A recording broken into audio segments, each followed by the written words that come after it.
All right, so we're here at COP28 with Isaias Hernandez.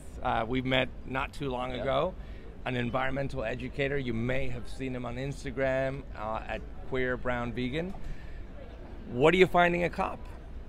Yeah, I mean, I think with COP28, it's a really good experience to understand that there are delegation groups that are pushing for certain global international policies, and then there's organizations specifically here at the pavilions that are working towards more local systemic change in their communities. So I feel that it's been a very good balance to understand how geopolitics are working, but also domestic policies that are happening in different countries and how they're accelerating climate, justice on their end.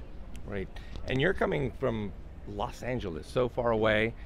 A lot of youth here. Yeah. How do you see the youth movement on climate, and is it making a difference? How do we better engage youth? What is the role of youth in the climate emergency that we're facing now? Well, yeah, I mean, I think with the youth environmental movement here, you're seeing a lot of different initiatives happening. I mean, one initiative that I recently attended was the Young Tribunal Futures.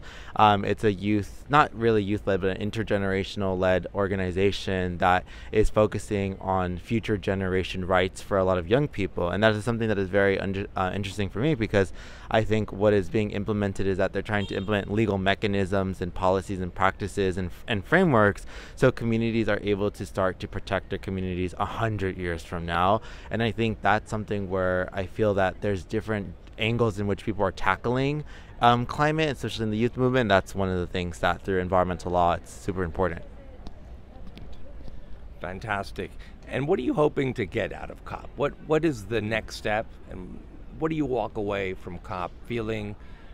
How is this going to change the way that you do your work as a youth environmental educator?